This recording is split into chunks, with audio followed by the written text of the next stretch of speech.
Did you know the banners in the Argentina and history about the match with England goes much deeper than football?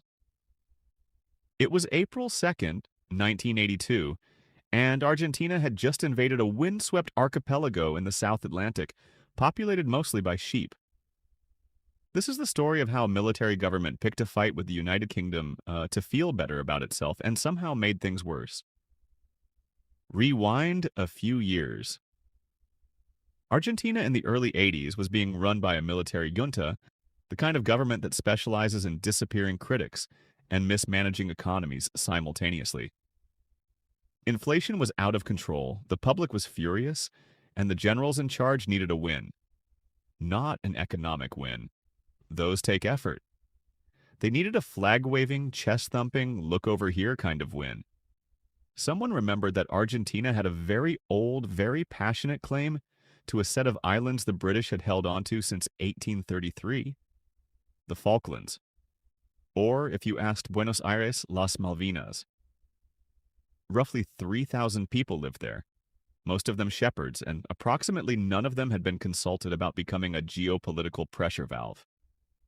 Leading the junta was General Leopoldo Galtieri, a man whose confidence was, generously, not backed by a proportional amount of planning. His logic went something like this. Britain is far away. Britain is broke. Britain probably won't care. 2 out of 3 of those turned out to be catastrophically wrong. On April 2nd, Argentine forces landed on the islands and overwhelmed the tiny garrison of Royal Marines in a matter of hours. Back home, this played extremely well. Crowds filled the streets of Buenos Aires cheering a government that, up until approximately 5 minutes earlier, they had been screaming at. Nothing unites a population like a shiny new war. Even a war over an island most of them couldn't have located on a map the week before.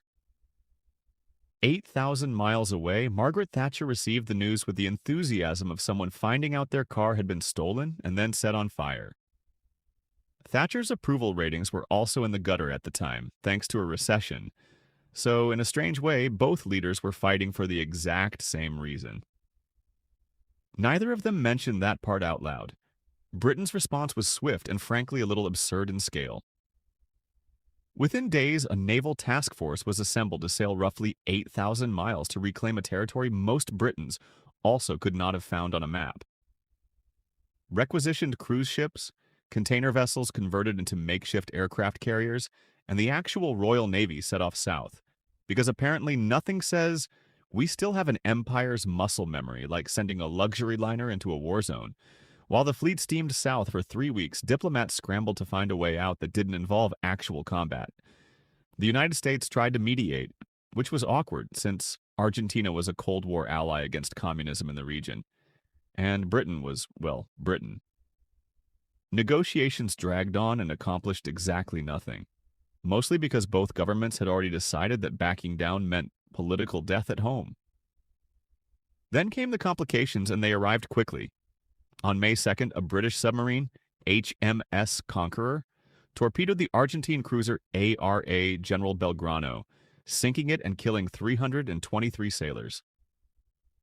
The ship was actually sailing outside the exclusion zone Britain had declared, which triggered furious debate about whether the attack was even necessary. It was, by a wide margin, the deadliest single incident of the entire war. 2 days later, Argentina answered with an Exocet missile that struck the British destroyer HMS Sheffield, killing 20 crew and turning a supposedly modern naval conflict into a very expensive, very lethal game of tag. By May, British troops began landing at San Carlos Bay, opening what would become a grinding land campaign across some of the most miserable terrain on Earth. Cold, boggy, wind-lashed hillsides, fought over by young conscripts on the Argentine side who had, in many cases, received barely any training and nowhere near enough winter clothing. The British, by contrast, were largely professional soldiers, which mattered enormously once the fighting moved from ships to mud. Battle followed battle with grim regularity. Goose Green, Mount Longdon. Two Sisters, Mount Tumbledown. Each hill taken meant Argentine positions collapsing closer and closer to the capital, Stanley. The fighting was brutal and often hand-to-hand, a level of intensity that shocked observers who had assumed this whole affair would be resolved with a strongly worded letter. On June 14th, just 74 days after the invasion began, Argentine forces in Stanley surrendered. The war was over. Nobody had gotten what they actually wanted, aside from Margaret Thatcher, who got exactly what she wanted. The aftermath split cleanly down the middle. In Britain, Thatcher's political fortunes flipped overnight. A prime minister who had been deeply unpopular a year earlier rode a wave of patriotic triumph to a landslide re-election in 1983. Victory in the South Atlantic became one of the defining images of her premiership, endlessly replayed, endlessly referenced. In Argentina, the results were rather less flattering for the men in charge.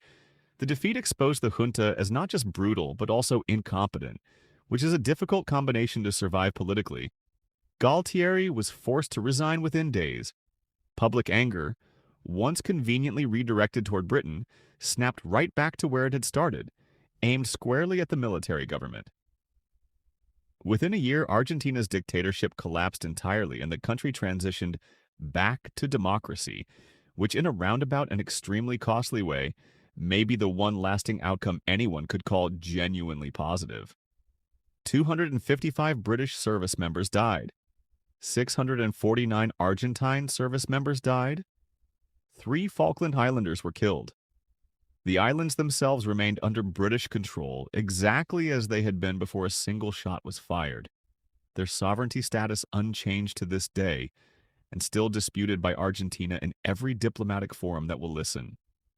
So, after 11 weeks, thousands of miles traveled, hundreds of lives lost, and an entire government toppled.